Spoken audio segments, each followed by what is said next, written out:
بسم اللہ الرحمن الرحیم الحمد للہ وکفی وسلام علی عبادہ الذین اصطفی اما بعد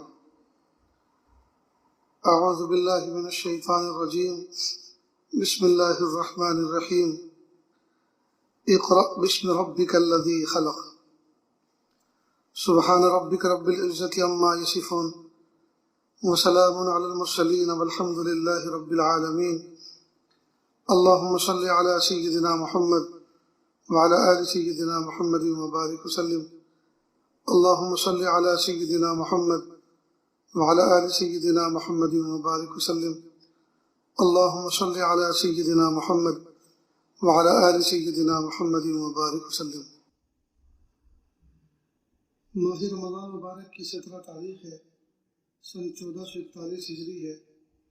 مئی مہینے کی 11 تاریخ ہے، سن 2020 عیسوی ہے۔ لاک ڈاؤن کا زمانہ ہے اور کرونا وائرس کی وبا ہے۔ اللہ تعالیٰ سے دعا ہے کہ اللہ پاک اس بیماری سے اہل ایمان کی، پوری انسانیت کی حفاظت فرمائے، اور اللہ پاک اپنی طاقت اور قدرت کو پہچاننے کا اس کو ذریعہ بنائے۔ اللہ رب العزت نے اپنی قدرت سے اور اپنے فضل سے ہم سب کو دنیا میں پیدا فرمایا، اور اس دنیا میں نفع نقصان کی چیز کیا ہے اللہ پاک نے وہ بھی ہمیں بتائی۔ اس دنیا میں ماں باپ اپنے بچوں کی ضروریات سے خوب واقف ہوتے ہیں، حالانکہ بچے چھوٹے ہوتے ہیں، ابھی ان کی زبان نہیں پلٹتی، وہ کوئی تلفظ نہیں کر سکتے، لیکن ان کو اشاروں کے سمجھنے میں بھی ماں باپ کو کوئی تکلیف نہیں ہوتی۔ اسی طرح انسان جو اپنے باڑے میں، آنگن میں، کھیتی باڑی میں جانور پالتا ہے اپنی ضرورت کے، گائے ہیں، بھینسیں ہیں، بکریاں ہیں، جب وہ جانور انسان کے باڑے میں رہتی ہیں اور انسان کی نگرانی میں رہتی ہے، اس کی ملکیت ہوتی ہے، تو انسان کو ان کی ضرورتوں کو سمجھنے میں بھی دشواری نہیں آتی، حالانکہ وہ بے زبان جانور ہیں، بے زبان جانور ہوتے ہیں، لیکن انسان سمجھ جاتا ہے کہ اس کا مزاج کیسا ہے، اس کی طبیعت کیسی ہے، آج یہ بھوکی کیوں ہے، آج یہ بیٹھی ہوئی کیوں ہے، آج یہ جانور کھڑا ہوا کیوں ہے، بیٹھ کیوں نہیں رہا، اس کا پیشاب بتلا رہا ہے، اس کی پیشاب کا طریقہ اور اس کی مینگنیاں اور گوبر وہ بتا رہا ہے کہ اس کا جی ٹھیک نہیں ہے، اس کی صحت ٹھیک نہیں ہے۔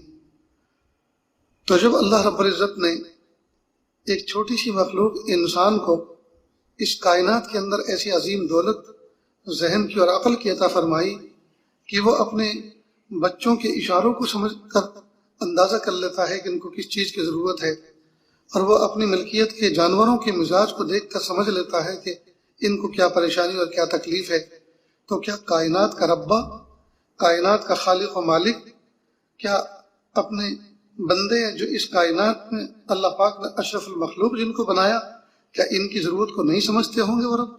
یقیناً پیارے رب انسان کی ضرورتوں کو کیوں نہیں سمجھتے، وہ تو ہمارے خالق و مالک ہیں۔ انسان کو اللہ نے کیوں پیدا فرمایا، اس کا مقصد حیات کیا ہے، اس کی ضروریات کیا ہے، اس کے مضرات کیا کیا ہیں، اور اس کے منافع کن چیز میں ہیں۔ اللہ رب العزت نے انسانوں کی ہدایت کے لیے ایک نظام بنایا، اور اس نظام کو نبوت کا نظام کہتے ہیں، رسالت کا نظام کہتے ہیں، کہ اللہ پاک نے انسانوں کی ہدایت کے لیے ایک سلسلہ قائم فرمایا، اور انسانوں کی ہدایت اس پر موقوف فرمائی کہ آپ ان کی باتوں کو مانیں، وہ جو کہہ رہے ہیں وہ ہمارے نمائندے ہیں، ہمارے فرشتادہ ہیں، ہمارے میسنجر ہیں، ان کی بات جو تم مانو گے اور سنو گے تو آپ ہمیں خوش کرنے والے بنو۔ چنانچہ سب سے پہلے نبی جو اس کائنات میں آئے وہ ابو البشر حضرت آدم علیہ السلام تھے، جن کی ذات سے انسانوں کا بیج دھرتی پر آیا، جو انسانوں کی ابتدا تھے، اور وہ اللہ کے پیغمبر تھے، نبی بھی تھے۔ پھر یہ سلسلہ چلتا رہا، انبیاء کرام آتے رہے، انسانوں کی تعداد بڑھتی رہی، انسانوں کے مسائل بڑھتے رہے، انبیاء کرام آتے رہے۔ کئی مرتبہ تو ایک ہی زمانے میں کئی نبی ہوتے تھے، بھائی بھی نبی، دوسرا بھائی بھی نبی، بیٹا بھی نبی، ابا بھی نبی، چچا بھی نبی، سسر بھی نبی، داماد بھی نبی۔ اس طرح انبیاء کرام کا سلسلہ چلتا رہا اور انبیاء کرام اب اپنے وقت پر آتے رہے، اور اللہ رب العزت اپنے منشے کو، اپنی مراد کو انبیاء کرام کے ذریعے سے انسانوں پر واضح کرتے رہے۔ انبیاء کرام اس زمانے میں جب تشریف لاتے تھے تو انسانیت کا بچپنا تھا، انسان گویا اس دنیا کے اندر اس دھرتی پر گھٹنیوں چل رہا تھا، لہذا ہر چیز کی سکھانے کی ضرورت تھی۔ چنانچہ جب انبیاء کرام دنیا میں تشریف لاتے تھے تو وہ جہاں انسانوں کو اللہ سے جوڑنے کے لیے عبادت کا علم لے کر آتے تھے، وہی انسانوں کی معاش کا بھی علم لے کر آتے تھے کہ وہ اس دنیا میں اپنے آپ کو کیسے ڈیولپ کریں، اپنی ضرورتوں کو کیسے تیار کریں اور اس میں کیسے سہولت پیدا ہو۔ چنانچہ کوئی نبی کھیت جوتنے کی تعلیم لے کر آیا کہ کھیت کیسے جوتا جاتا ہے، بیج کیسے بویا جاتا ہے۔ کوئی نبی سوئی دھاگے کی تعلیم لے کر آیا کہ جسم کو سی کر کس طرح سے جسم کو چھپایا جاتا ہے، اور کوئی نبی جو ہے قلم سے کاغذ پر لکھنے کی تعلیم لے کر آیا، اور کوئی نبی یہ انسان زیادہ ہو گئے ہیں اور آپس میں دشمنی کرتے ہیں، لڑتے ہیں، ایک دوسرے کی مخالفت کرتے ہیں، تو ایک دوسرے سے دفاع کیسے کیا جائے، حفاظت کیسے کی جائے۔ چنانچہ ان کو زرہ بنانے کا اللہ پاک نے علم لے کر بھیجا کہ زرہ اس طرح سے بنتی ہے، شیلڈ اس طرح سے تیار ہوتی ہے، اور بلٹ پروف جیکٹ اس طرح سے تیار ہوتی ہے۔ غرض یہ کہ انبیاء کرام جہاں انسانوں کو ذات حق سے وابستہ کرتے تھے، اللہ کی ذات سے جوڑتے تھے عبادت اور طاعت کے ذریعے سے، وہیں ساتھ ساتھ انبیاء کرام انسانوں کو اس دنیا کے اندر رہتے ہوئے کس طرح سے وہ اللہ تعالیٰ کی نعمتوں سے فائدہ اٹھائیں اور کیسے اپنے لیے کاموں میں سہولت پیدا کریں، اس کا بھی علم لے کر آتے تھے۔ جب انسانیت اپنے بچپنے سے نکل گئی اور انسانیت گویا بھرپور جوانی کو پہنچ گئی، پھر اللہ رب العزت نے سید الانبیاء محمد الرسول اللہ صلی اللہ علیہ وسلم کو آخر میں بھیجا۔ وہ خاتم النبیین ٹھہرے، محبوب صلی اللہ علیہ وسلم پر نبوت ختم ہو گئی اور نبوت کے دروازے کو گویا تالا لگا دیا گیا۔ اب صبح قیامت تک کوئی نبی آنے والا نہیں ہے۔ اگر کوئی نبوت کا دعویٰ کرے تو وقت کا کوئی فرعون، کوئی ابلیس تو ہو سکتا ہے، شیطان تو ہو سکتا ہے، نبی ہرگز نہیں ہو سکتا۔ حالانکہ عقل تو یہ چاہتی ہے کہ اس زمانے میں جبکہ انسان بھی بہت بڑھ گئے، انسانوں کے مسائل بھی بہت بڑھ گئے، جس زمانے میں تھوڑے سے تھے اور مسائل بھی تھوڑے سے تھے، اس وقت تو کئی نبی آتے تھے، اب تو بدرجہ اولا زیادہ نبی آنے چاہیے۔ بمبئی اور کلکتہ اور دلی جیسے شہروں کے اندر کم از کم 4 5 نبی ہونے چاہیے تھے، لیکن ان شہروں میں تو کیا، اور پورا ملک ہندوستان تو کیا، پوری دنیا میں کسی کونے میں کسی چپے میں کوئی نبی نہیں۔ یہ کیوں اللہ پاک نے ایسا نظام بنایا؟ اس لیے کہ انسانیت اپنے بلوغ کو پہنچ چکی تھی۔ اللہ رب العزت نے انسانیت کی بلوغ پر گویا اپنے آخری نبی محمد رسول اللہ صلی اللہ علیہ وسلم کو مبعوث فرمایا، بھیجا، اور اللہ تعالیٰ نے محبوب صلی اللہ علیہ وسلم کی امت میں ایسے ایسے علماء اور صلاحہ تیار فرما دیے، گویا کہ اللہ کی رحمت نے اب یہ کہا کہ اب مجھے کسی نبی کو بھیجنے کی ضرورت نہیں ہے، میرے محبوب کی امت میں نے ایسے علماء کو تیار کر دیا ہے، ایسے علماء کو پیدا کر دیا ہے کہ اب وہ کار نبوت صبح قیامت تک انجام دیتے رہیں گے۔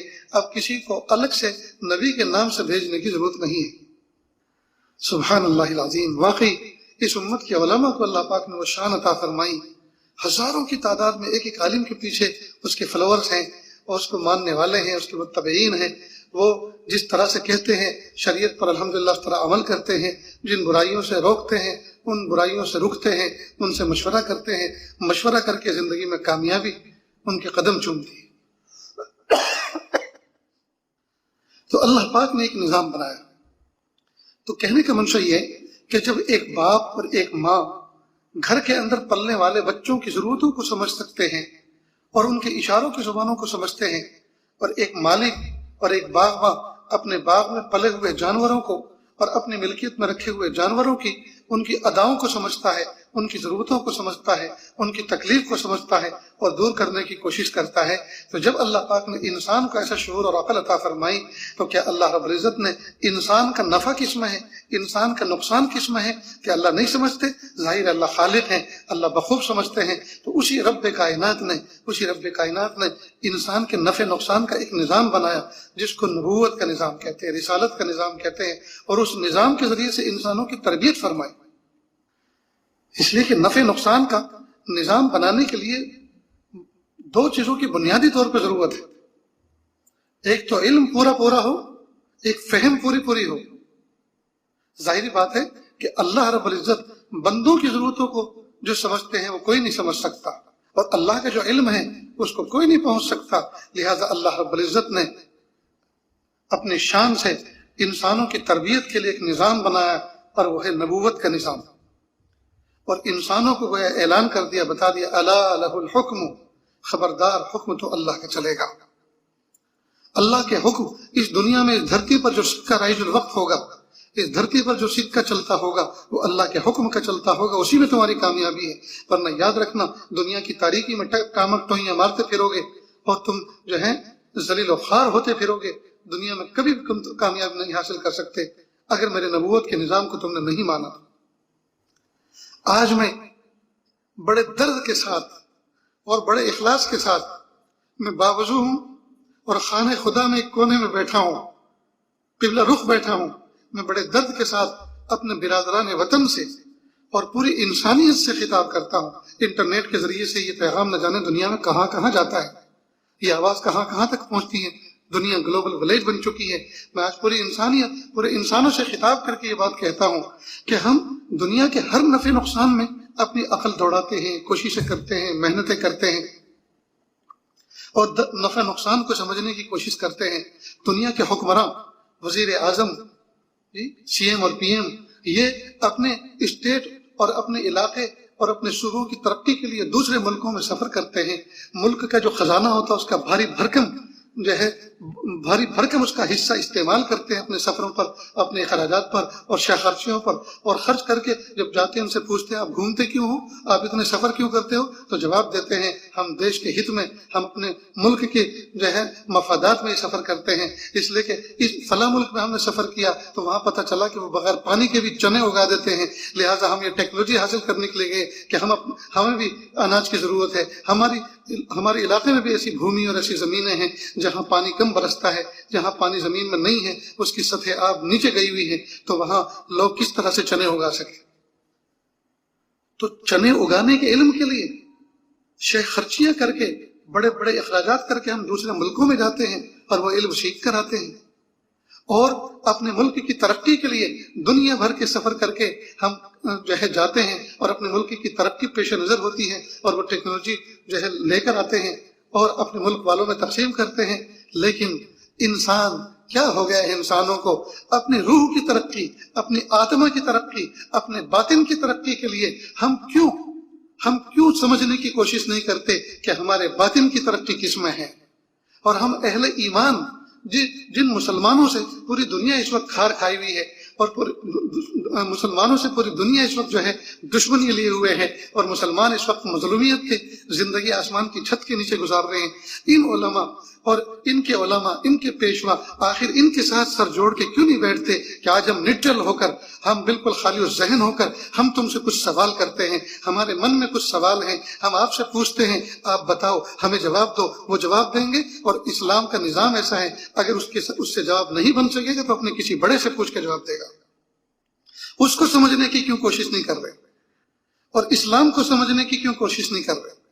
ساری دنیا کی ترقیوں کو سمجھ رہے ہیں، ساری دنیا کی ٹیکنالوجی کو اپنے یہاں اپنے گھر میں لانے کی اور بسانے کی کوشش کر رہے ہیں، لیکن انسان کی آتما کی ترقی، انسان کی روح کی ترقی جس چیز میں ہے، اس کی ترقی پر ڈسکس کیوں نہیں کرتے، اس میں کیوں نہیں سوچتے؟ اس میں جو کچھ سمجھ رکھا ہے بس اسی پہ ہاتھ دھر کے بیٹھے ہیں کہ جو کچھ ہم کہہ رہے ہیں، جو کچھ کر رہے ہیں وہی کافی ہے۔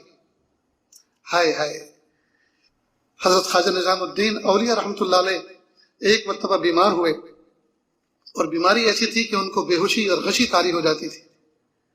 اس علاقے کے اندر ایک جوگی اس زمانے میں تھے جو اپنی نفس کشی کر کے، اپنی روح پہ محنت کر کے، یہاں بیچ میں ایک بات سمجھ لیں، جب انسان نفس کشی کرتا ہے، اپنی خواہشات نفس کے خلاف کرتا ہے، تو اللہ پاک چاہے وہ کسی بھی مذہب کا ہو، کچھ نہ کچھ اس کی روح میں کمال پیدا کر دیتے ہیں، کچھ نہ کچھ۔ وہ صرف نجات کے لیے کافی نہیں ہوتا، کچھ نہ کچھ اس کو کمال دے دیتے۔ چنانچہ وہ جوگی اپنی روح پہ محنت کر رہا تھا، نفس کے خلاف کر رہا تھا، تو اللہ پاک نے اس کو ایک عجیب صلاحیت دی تھی کہ وہ اگر کسی بیمار کو دیکھ لے اور اس پر توجہ ڈالتے تو اس کی بیماری کو سلب کر لیتا تھا، اس کو سلبی توجہ بھی کہتے ہیں۔ تو جب حضرت ایک مرتبہ اس بے ہوشی سے افاقہ پایا تو مریدین متعلقین نے کہا حضرت ایک جوگی ہیں، وہ اسی طرح سے بیماروں کو شفا دلاتا ہے، تو ہم آپ کو اس کے پاس لے کے چلتے ہیں۔ حضرت نے فرمایا ہرگز نہیں، مجھے اس کے ہاں کبھی مت لے جانا۔ پھر بے ہوش ہو گئی۔ اب وہ بار بار بے ہوشی کے دورے پڑتے رہے۔ ایک مرتبہ مریدین نے سوچا کہ اب کی بار جب بے ہوش ہو جائیں گے ہم ان کی چارپائی سمیت ان کو چارپائی پہ لٹا کے چاروں پائیں پکڑ کے اٹھا کے اس کے ہاں لے جائیں گے اور اس سے علاج کروائیں گے، اور جب ٹھیک ہو جائیں گے چاہے یہ ماریں تو کوئی بات نہیں، مار کھا لیں گے، لیکن حضرت کی تکلیف ہم سے دیکھی نہیں جاتی۔ اللہ کی شان، حضرت پر غشی طاری ہوئی اور یہ لوگ اپنے مشورے کے مطابق چارپائی اٹھا کے جوگی کے ہاں لے گئے۔ جوگی حضرت کی طرف متوجہ ہوا اور اللہ کی شان کہ جیسے اس نے توجہ ڈالی بیماری کی کیفیت ختم ہوئی، حضرت اٹھ کے بیٹھ گئے۔ حضرت نے اس کی در و دیوار کو جب دیکھا تو حضرت نے اندازہ کر لیا کہ یہ تو میں کسی اور جگہ پر ہوں، تو فوراً جوگی کی طرف متوجہ ہوئے اور اس سے پوچھا کہ یہ کمال آپ کو کیسے ملا ہے؟ تو کہا کہ جی میں اپنی نفس کے خلاف کرتا ہوں، اپنے نفس کی ہر بات کی جو ہے ہر بات کے خلاف کرتا ہوں، اللہ پاک نے مجھے یہ کمال اس وجہ سے دیا ہے۔ اچھا یہ بتاؤ اسلام لانے کو آپ کا نفس کہتا ہے کہ نہیں کہتا؟ اب وہ خاموش، تو کیا بتائیے کہ جی نہیں کرتا، اسلام لانے کو میرا نفس نہیں کہتا، تو کہا اس کی مخالفت کیوں نہیں کرتے پھر؟ اب وہ سوچ میں پڑ گیا۔ پھر حضرت نے فرمایا کہ اگر آپ اس کی مخالفت کرو گے تو یاد رکھنا اللہ تعالیٰ اس سے کہیں آگے تمہیں کمالات عطا فرمائیں گے۔ بس اس نے فوراً کلمہ پڑھ لیا اور مشرف اسلام ہو گیا۔ اب حضرت وہاں سے نکلے تو لوگوں نے کہا حضرت جوگی کے یہاں گئے تھے؟ تو کہا جوگی کے یہاں علاج کے لیے نہیں گئے تھے، جوگی کا علاج کرنے گئے تھے، اس کو مشرف اسلام کر کے آئے۔ تو اللہ رب العزت نے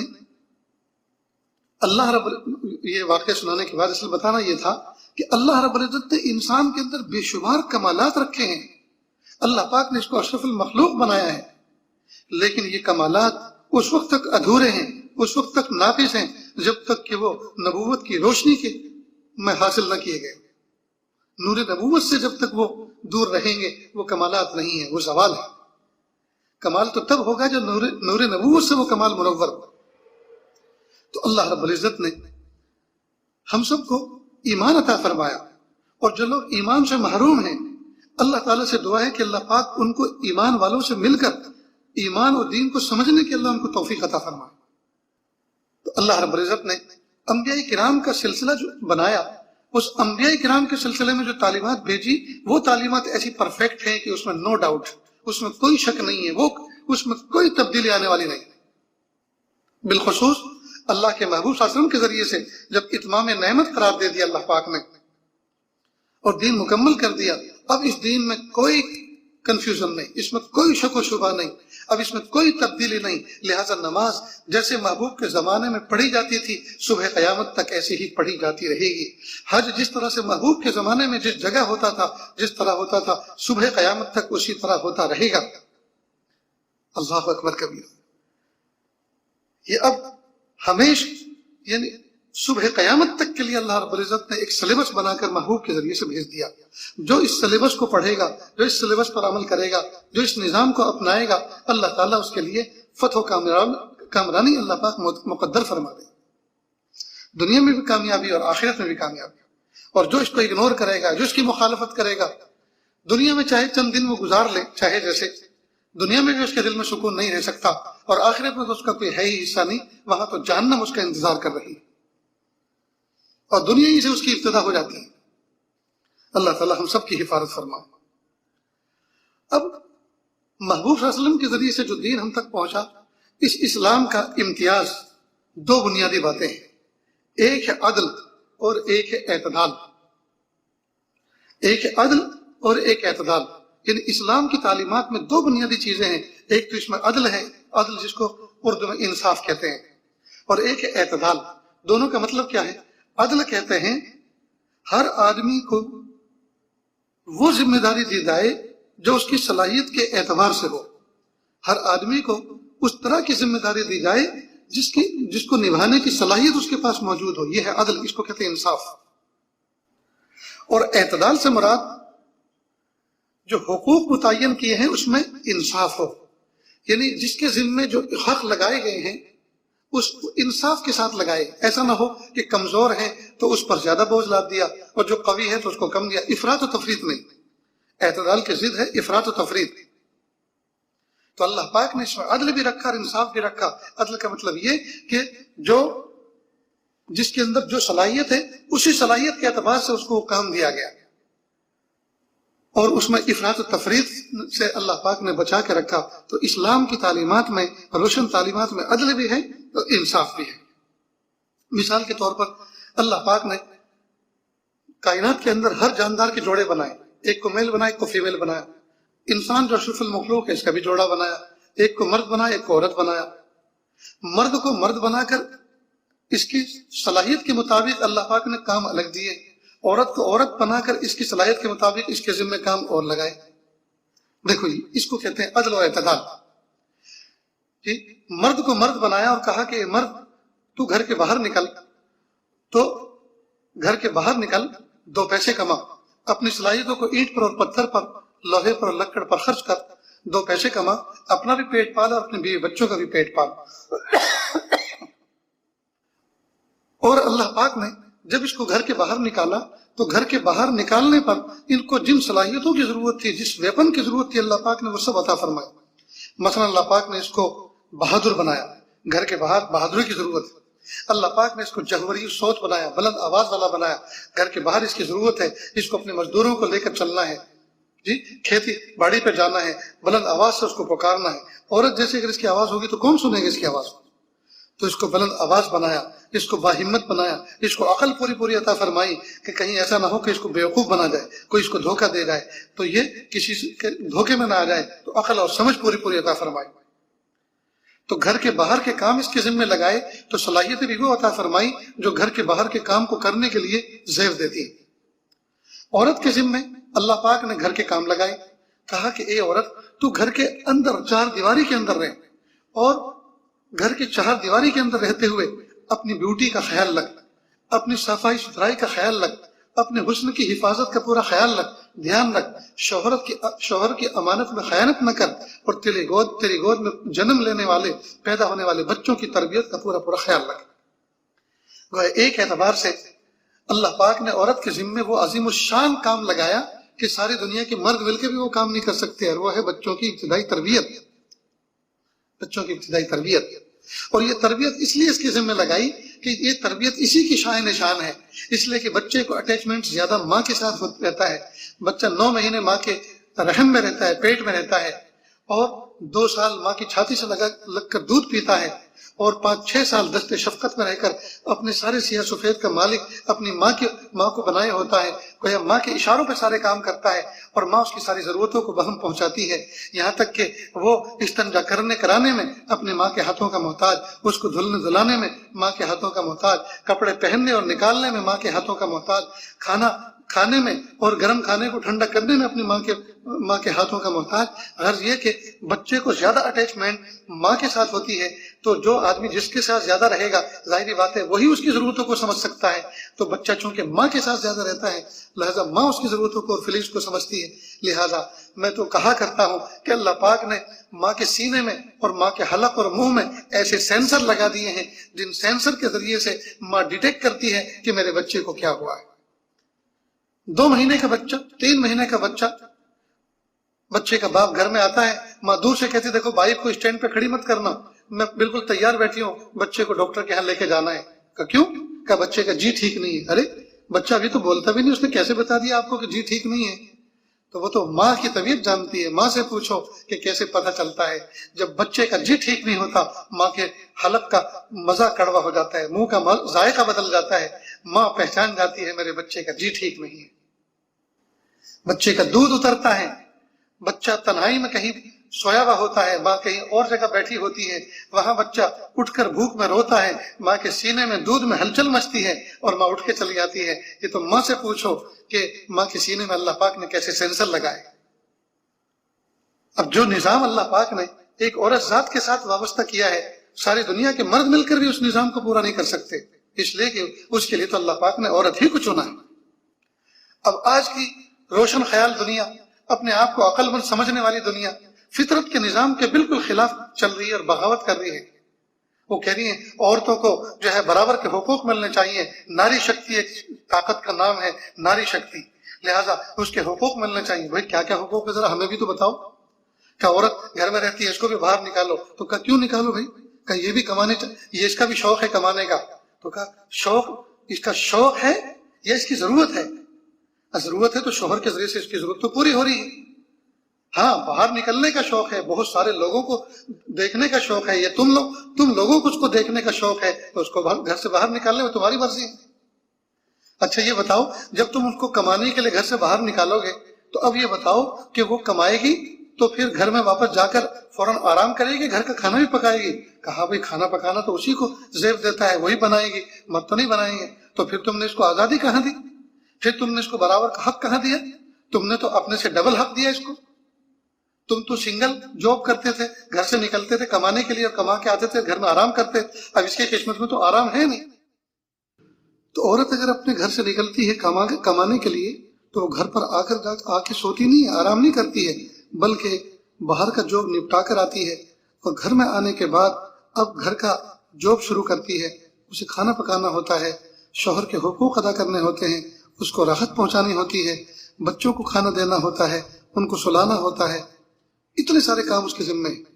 تو آزادی کے نام پر عورت آزاد نہیں ہوئی بلکہ برباد ہو گئی۔ اسلام نے تو اس کو سنگل ہاؤس جاب دیا تھا کہ بس گھر میں رہو، رانی بن کر، کوئین بن کر رہو، بچوں کی بہترین تربیت کرو اور شوہر کے لیے اپنے آپ کو ہر وقت سجا کے رکھو، دلہن بن کر رہو۔ لیکن دنیا کے روشن خیال لوگوں نے اپنی حرام اور ناجائز خواہشوں کو پورا کرنے کے لیے ان پاک باز عورتوں کو اور ان نازک کلیوں کو گھروں سے نکالا، کسی کو ایئر ہوسٹس بنایا اور کسی کو کاؤنٹر کی لیڈی بنایا اور کاؤنٹر پر اس کو نمونہ بنا کر اور اس کو جو ہے للچانے والا مال بنا کر رکھا، تاکہ لوگ اس کو دیکھ کر، اس کی روپ رنگ کو دیکھ کر گھر جو ہے ہماری کارخانوں کے اندر اور ہمارے مالز کے اندر اور ہماری دکانوں کے اندر آنے والے بنے۔ تو عورت کو کھلونا بنا کر رکھ دیا، عورت کو متاع کوچہ و بازار بنا کے رکھ دیا ان روشن خیال دنیا کے لوگوں نے۔ تو اسلام نے اتنا بہترین نظام حیات دیا ہے، دین اسلام نے اور شریعت نے اتنا بہترین نظام حیات دیا ہے، مرد کو مرد بنایا، عورت کو عورت بنایا، چھوٹوں کو چھوٹا، بڑوں کو بڑا، ہر ایک قسم میں اس کی حقوق اور اس کے آداب متعین فرما دیے کہ اس طرح سے زندگی گزارو گے تو دنیا میں تم کامیاب رہو گے، اور جب ہمارے بتائے ہوئے اصول اور ضابطے کے مطابق دنیا میں تم کامیاب زندگی گزارو گے تو یاد رکھنا آخرت کے اندر بھی ہم تمہیں کامیابی عطا فرمائیں گے جنت کی شکل میں۔ تو میرے بھائیوں اور بہنوں، اللہ پاک نے ہمیں دین اسلام دے کر کتنا بڑا انعام عطا فرمایا، کتنا بڑا اللہ پاک نے ہم پر کرم فرمایا۔ ہمیں چاہیے ہم اپنے ہاتھوں کو اٹھا کر، ہاتھوں کا پیالہ بنا کر جہاں اللہ سے دولت مانگتے ہیں، رزق مانگتے ہیں، عزت مانگتے ہیں، صحت مانگتے ہیں، ہم اللہ تعالیٰ کا دعاؤں میں اس بات پر شکر ادا کریں، میرے مولا آپ نے ہمیں پیدائشی مسلمان بنایا، ہمیں آپ نے اسلام عطا فرمایا، اللہ ہم اس پر آپ کا شکر ادا کرتے ہیں، اس نعمت پر آپ کا شکر ادا کرتے ہیں۔ اللہ آپ نے ہمیں جہالت میں نہیں رکھا، آپ نے ہمیں اندھیروں میں نہیں رکھا، آپ نے ہمیں تاریکی میں نہیں رکھا، میرے پیارے اللہ آپ نے کتنا بڑا اعزاز عطا فرمایا، بن مانگے آپ نے ہمیں اسلام کی دولت عطا فرمائی۔ یا اللہ اس نعمت عظمیٰ پر ہم آپ کا بے انتہا شکر ادا کرتے ہیں، یا اللہ اس شکر کو قبول فرما لیجیے۔ تو ہم اللہ کا شکر ادا کریں۔ تو آج کی مجلس بس اسی پر موقوف ہوتی ہے کہ اسلام جو اللہ پاک نے ہمیں نعمت عظمیٰ کے طور پر عطا فرمایا ہے، ہم اس نعمت پر اس مبارک مہینے کے اندر دعاؤں کے اندر اللہ کا شکر ادا کریں، مستقل اس کے لیے 2 نفلیں پڑھیں اور اللہ سے کہ میرے پیارے رب آپ نے ہمیں ایمان عطا فرمایا، اسلام عطا فرمایا، یا اللہ اس نعمت پر آپ کا شکر ادا کرتے ہیں، اللہ اس شکر کو قبول فرما لیجیے۔ اور یاد رکھنا لئن شکرتم لازیدنکم، اللہ فرماتے ہیں اگر تم شکر کرو گے تو تمہاری نعمتوں میں اور اضافہ کروں گا۔ اگر ہم نعمت اسلام پر شکر کریں گے تو انشاءاللہ اس نعمت میں بقا بھی ہوگا اور اس نعمت میں اضافہ بھی ہوگا، اس نعمت میں برکت بھی ہوگی، اور اس نعمت میں اللہ پاک اس نعمت کو یعنی اپنانے اور اس نعمت کو اختیار کرنے میں جو کچھ تکلیفیں پریشانی آ سکتی ہیں، یعنی اعمال کرنے میں جو مجاہدے، اللہ پاک ان مجاہدوں کو بھی دور فرمائیں گے اور اللہ پاک شوق سے تبدیل فرما دیں گے۔ تو میرے بھائیو بہنوں، ہم اپنے اسلام پر قائم رہنے پر اللہ تعالیٰ سے استقامت کی دعا بھی مانگیں اور اس عظیم دولت پر اللہ کا شکر بھی ادا کریں کہ پیارے اللہ آپ کتنے عظیم ہیں، آپ نے بن مانگے ہمیں اتنا بڑا تحفہ عطا فرمایا، دین کا انعام اور اعزاز عطا فرمایا۔ میرے پیارے اللہ اب ہم آپ سے بھیک مانگتے ہیں، اللہ جی اس کو دینے کے بعد آپ چھین نہ لیجیے۔ بلکہ میں تو کئی مرتبہ دعا میں اپنے پیارے رب سے اس طرح سے مناجات کرتا ہوں، پیارے اللہ میں چند بچوں کا باپ ہوں، ایسا کبھی نہیں ہوا میں نے بچوں کو کپڑے لا کر دیے، سلوا کر دیے، ان کو پہنایا اور تھوڑی دیر کے بعد ان سے کسی بات پر ناراض ہو گیا تو میں نے ان کے کپڑے کبھی نہیں اتروائے۔ کہ اللہ عزت کا لباس پہنا کر باپ کبھی ان کو بچوں کو بے عزت نہیں کیا کرتا، کبھی بے عزت نہیں کیا کرتا۔ میرے پیارے اللہ آپ نے ہمیں دین اسلام کا لباس عطا فرمایا ہے، اللہ اس کو چھین کر کبھی ہمیں بے آبرو مت فرمانا، بے آبرو مت کرنا۔ دنیا کا سخی اگر کوئی کسی کو لباس دے دے تو دینے کے بعد وہ لیا نہیں کرتا، چھینا نہیں کرتا۔ میرے پیارے اللہ آپ تو سخیوں کے سخی ہیں، آپ تو دھنیوں کے دھنی ہیں، آپ تو رب ہیں، آپ تو خالق و مالک ہیں۔ آپ نے ہمیں جو ایمان کا لباس اور عزت و آبرو کا لباس عطا فرمایا ہے، میرے پیارے اللہ دنیا میں چھین کے کبھی بے آبرو مت کر۔ اللہ تعالیٰ سے دعا ہے اللہ تعالیٰ کہنے سننے سے زیادہ عمل کی توفیق عطا فرمائے۔ وآخر دعوانا ان الحمد للہ رب العالمین۔ دعا کر لیجیے۔ بسم اللہ الرحمن الرحیم، الحمد للہ رب العالمین الرحمن الرحیم مالک یوم الدین، ایاک نعبد و ایاک نستعین، ایاک نعبد و ایاک نستعین، اہدنا الصراط المستقیم صراط الذین انعمت علیہم غیر المغضوب علیہم ولا الضالین، آمین یا رب العالمین۔ پیارے اللہ ہم ظاہر میں آپ کے بندے اور بندیاں ہیں، حقیقت میں نہایت گندے ہیں، اللہ ہمارے دلوں کی گندگی کو دور فرما، ہمیں اپنی بندگی کا سلیقہ عطا فرما، شرمندگی والے کاموں سے ہماری حفاظت فرما، برے دن سے، بری بات سے، بری رات سے، برے انجام سے ہماری حفاظت فرما، سوء خاتمہ سے ہماری حفاظت فرما۔ اللہ جی یہ ہاتھ اٹھائے جانے کے قابل نہیں، یہ زبان کو سوال کرنے کے قابل نہیں، آپ سے نہ مانگے تو کس سے مانگے، آپ سے سوال نہ کرے تو کس سے سوال کرے۔ ایک کمزور ایک قوی کے دروازے پر، ایک سائل ایک سخی کے دروازے پر، ایک محتاج غنی کے دروازے پر حاضر ہے۔ میرے پیارے اللہ رحمت کا معاملہ فرما، عافیت کا معاملہ فرما۔ میرے پیارے اللہ ہم اپنے اسلام پر، ایمان پر، یا اللہ اس نعمت عظمیٰ پر آپ کا شکر ادا کرتے ہیں، اللہ قبول فرما لیجیے، اللہ قبول فرما لیجیے، اللہ قبول فرما لیجیے۔ اللہ آپ نے بن مانگے ہمیں مومن کے گھر میں پیدا کیا، مومن ماں کی چھاتی سے دودھ پینے کی توفیق عطا فرمائی، موقع عطا فرمایا۔ میرے پیارے اللہ اس نعمت کا ہم شکر ادا نہیں کر سکتے، اللہ جی ہم اس اسلام پر اور ایمان پر آپ کا شکر ادا کرتے ہیں، قبول فرما لیجیے۔